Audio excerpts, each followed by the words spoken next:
हरे कृष्णा। आज आप सभी सुनेंगे गोपाष्टमी की कथा। गोपाष्टमी या फिर गोपाल अष्टमी कार्तिक मास के शुक्ल पक्ष की अष्टमी तिथि को गोपाष्टमी कहते हैं। गोपाष्टमी के दिन गौ माता की पूजा की जाती है। धार्मिक मान्यताओं के अनुसार कार्तिक माह के शुक्ल पक्ष की अष्टमी तिथि पर जगत के पालनहार भगवान श्री कृष्ण ने गौचारण शुरू किया था। इसलिए इस तिथि पर गायों की पूजा की जाती है। गायों और उनके बछड़ों को सजाया जाता है। श्रीमद् भागवत में वर्णन मिलता है कि भगवान श्री कृष्ण गायों के संग खेला करते थे और उन्हें गायों से बहुत ही लगाव भी था। यह त्योहार मथुरा, वृंदावन और ब्रज के अन्य क्षेत्रों में अधिक प्रसिद्ध है। ऐसा माना जाता है कि गाय के अंदर 33 कोटि देवी देवता निवास करते हैं और इसलिए गाय हिंदू धर्म में एक विशेष महत्व रखती है। गाय को आध्यात्मिक और दिव्य गुणों की स्वामिनी कहा गया है और यह देवी पृथ्वी का एक और रूप है। हिंदू मान्यताओं के अनुसार गोपाष्टमी की पूर्व संध्या पर गायों की पूजा करने वाले व्यक्तियों को एक खुशहाल जीवन और अच्छे भाग्य का आशीर्वाद मिलता है। यह भक्तों को उनकी इच्छाओं को पूरी करने में मदद करता है। हिंदू कैलेंडर के अनुसार कार्तिक मास के शुक्ल पक्ष की अष्टमी की शुरुआत 8 नवंबर को रात 11:56 से शुरू हो रही है और इस तिथि का समापन अगले दिन 9 नवंबर को रात्रि 10:45 पर होगा। यह तिथि के अनुसार ये त्योहार 9 नवंबर को मनाया जाएगा। इस दिन सुबह जल्दी उठकर स्नान करें। गोपाष्टमी के दिन साफ सुथरे कपड़े पहने और सूर्य देव को अर्घ्य दें। बछड़े और गाय को स्नान कराएं। इसके बाद गाय और बछड़ों का तिलक करें। आप गायों को गुड़ या फिर फल भी खिला सकते हैं। इसके बाद गाय के गोबर से बने उपले से गोवर्धन पर्वत की परिक्रमा करें। इस दिन गौ माता के सींगों पर चुनरी का पट्टा भी बांधा जाता है। गाय माता की परिक्रमा भी की जाती है। सुबह गायों की परिक्रमा पर उन्हें चराने बाहर ले जाएं। इस दिन दीपक जलाकर भगवान श्री कृष्ण और गौ माता की आरती करें। भगवान श्री कृष्ण को माला और भोग प्रसाद अर्पित करें। तो भगवान श्री कृष्ण का आशीर्वाद लें।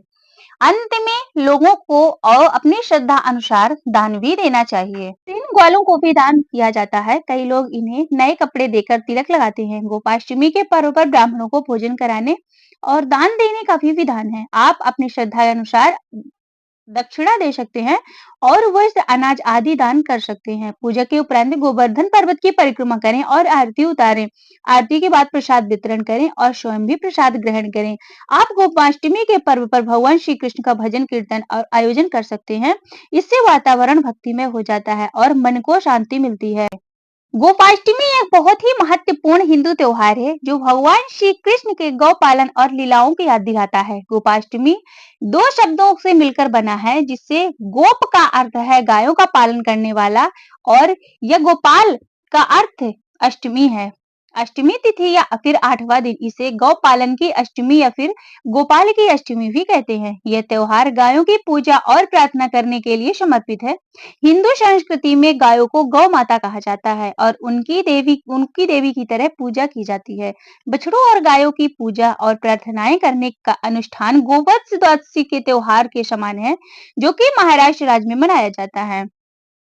गोपाष्टमी हर साल कार्तिक मास के शुक्ल पक्ष की अष्टमी तिथि को मनाई जाती है। पंचांग के अनुसार इस साल यानी 2024 में गोपाष्टमी तिथि की शुरुआत 8 नवंबर को रात्रि 11:56 पर शुरू होगी जो कि 9 नवंबर को 10:45 तक जारी रहेगी। ऐसे में उदय तिथि के अनुसार गोपाष्टमी का पर्व 9 नवंबर को मनाया जाएगा। आप सुने गोपाष्टमी की कथा।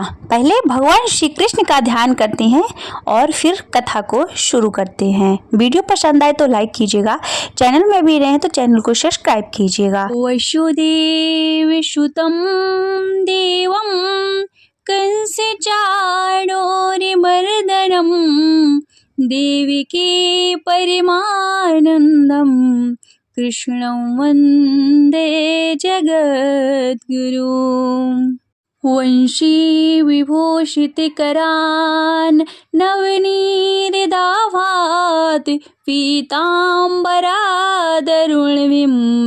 फलाधरोष्ठान्।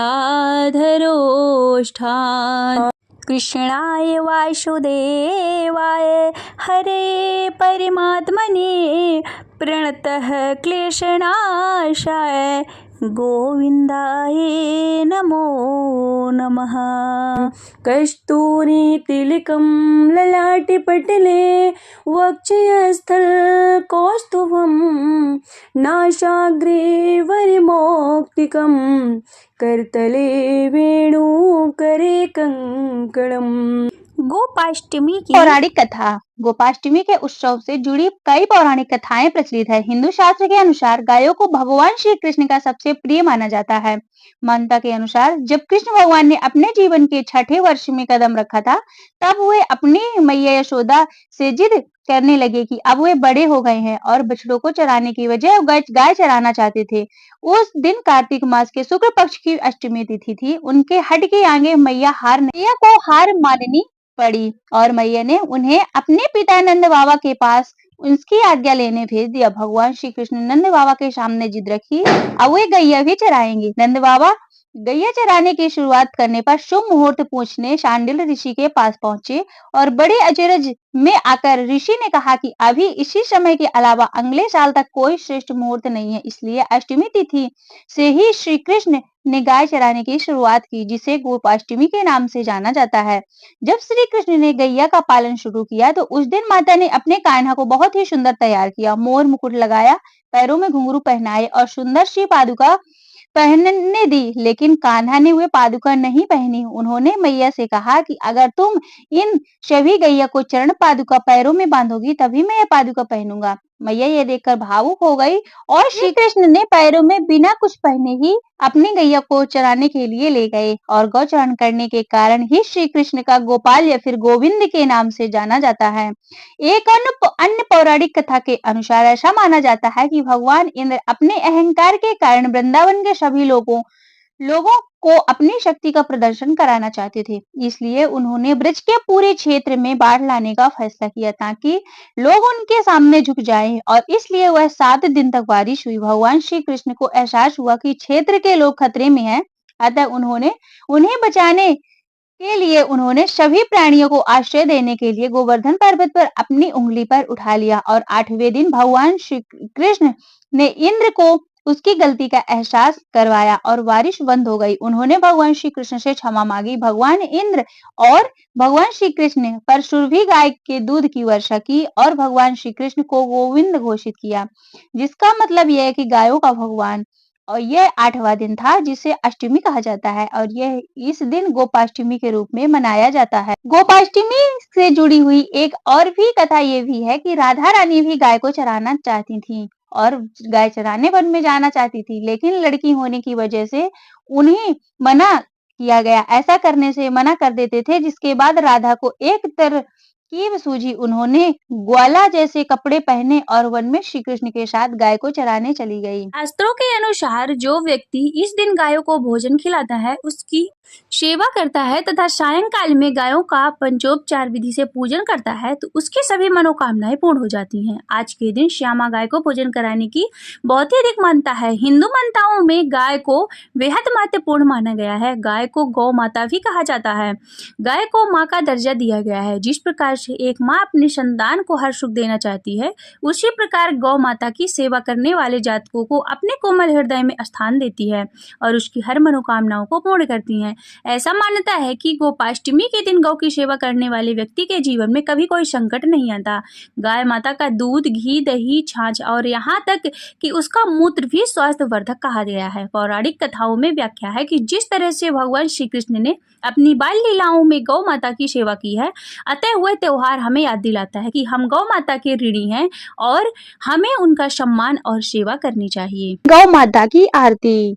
आरती श्री गैया मैया की, आरती हरन विश्वधैया की, अर्धकामे सद्धर्म प्रदायिनी, अविचल अमल मुक्ति पद पायिनी, शूर मानव सौभाग्य विधायिनी, प्यारी पूज्य नंद छैया की, आरती श्री गैया मैया की, आरती हरन विश्वधैया की, अखिल विश्व प्रतिपालिनी माता, मधुर अमित दुग्धाति प्रदाता, रोग शोक संकट परित्राता, भव सागर हित दृढ़ नैया की, आरती श्री गैया मैया की, आरती हरन विष्णु धैया की, आयु ओज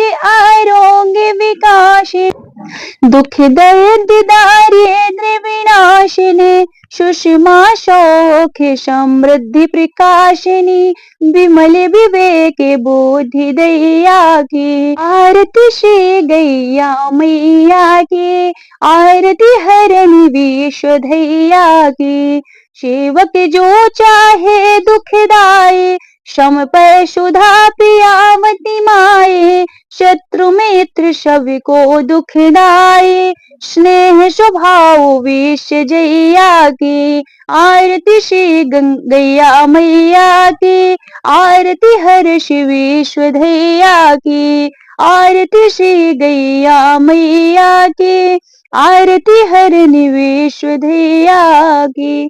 बोलिए गौ माता की जय।